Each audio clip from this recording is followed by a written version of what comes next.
Jeffrey Epstein's story begins in New York City, inside a 7-story mansion that seemed designed to unsettle anyone who entered it.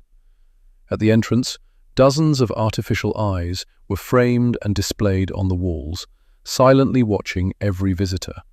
In the central hall, a disturbing sculpture hung from the ceiling, a bride suspended by a rope. Inside the office, a preserved tiger was placed inside a taxi. In the corner of the same room, a shelf displayed a first edition of Lolita, a novel centered on the abuse of a minor girl. This was not a movie set. This was not an art exhibition. This was a private residence where some of the most powerful people in the world came for dinner. They sat together, shared meals, and laughed, while hidden cameras recorded everything. Even the bedroom had a camera positioned directly above the bed. This house belonged to Jeffrey Epstein. Inside the mansion, photographs displayed Epstein alongside some of the most influential figures in the world. One image showed him with Pope John Paul II. Another showed him with Elon Musk. There were photographs with Cuba's former president Fidel Castro, former United States President Bill Clinton, current United States President Donald Trump, and Saudi Arabia's Crown Prince Mohammed bin Salman. Nearby, a $1 bill signed by Bill Gates was also displayed. These images projected influence, access, and proximity to global power. But behind this display was a far darker reality. Jeffrey Epstein operated a trafficking network that targeted hundreds of minors and women. This case had already shocked the world once before. His private island, his arrest, and the allegations against him became one of the biggest scandals in American history. But on January 30th, a new development shook the world again.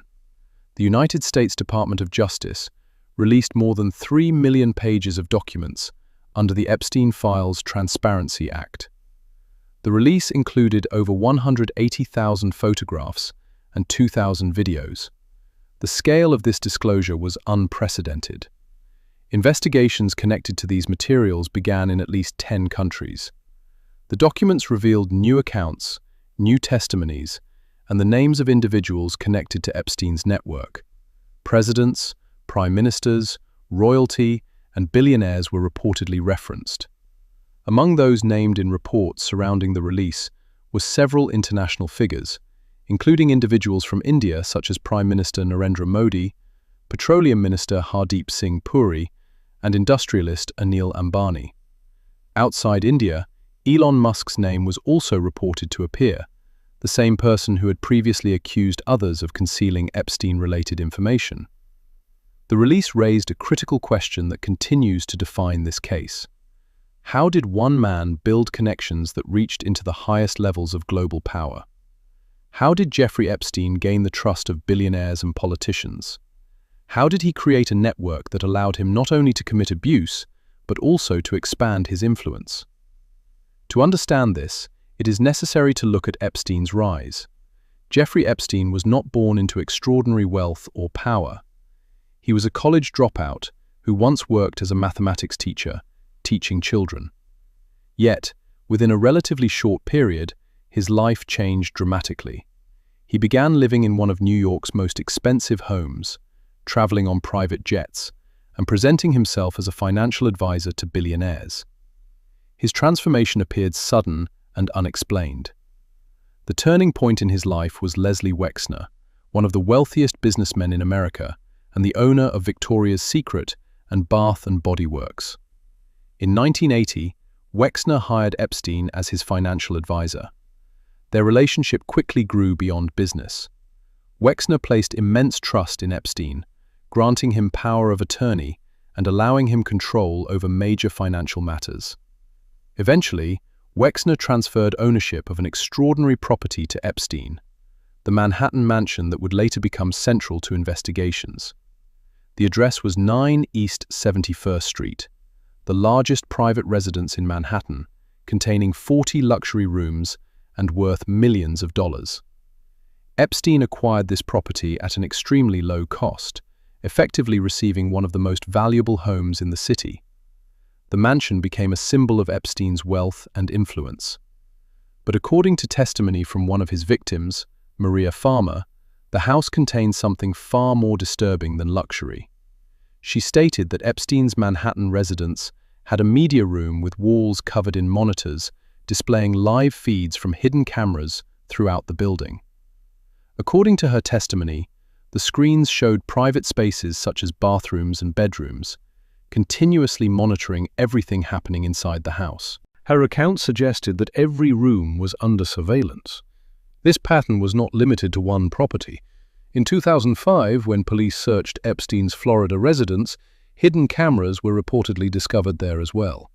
Years later, in 2019, during an FBI raid on the Manhattan mansion, investigators reportedly found compact discs labeled in a disturbing manner, indicating recordings involving minors alongside other individuals. These discoveries led to a deeply troubling allegation. Epstein's operation may have involved secretly recording powerful visitors and using those recordings as leverage. If true, this would explain how one individual maintained influence over people far more powerful than himself. The newly released documents in 2026 expanded the scope of the case even further. They reportedly introduced additional international figures and strengthened the perception that Epstein's network operated across borders. Reports surrounding the release mentioned figures such as Anil Ambani and Hardeep Singh Puri, along with indirect references reportedly linked to Prime Minister Narendra Modi. These references became part of ongoing investigations, highlighting the global scale of the case.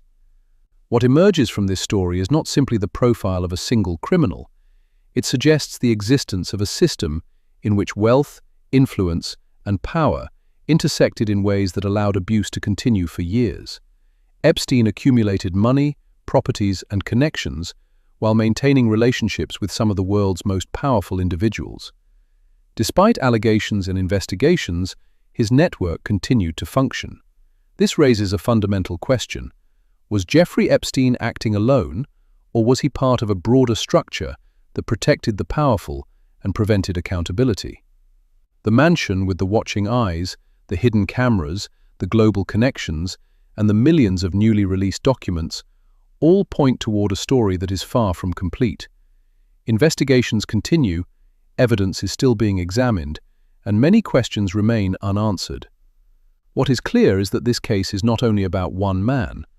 It is a story about power, influence, control, and a system that may have protected some of the most powerful individuals in the world. And the full truth behind that system is still unfolding.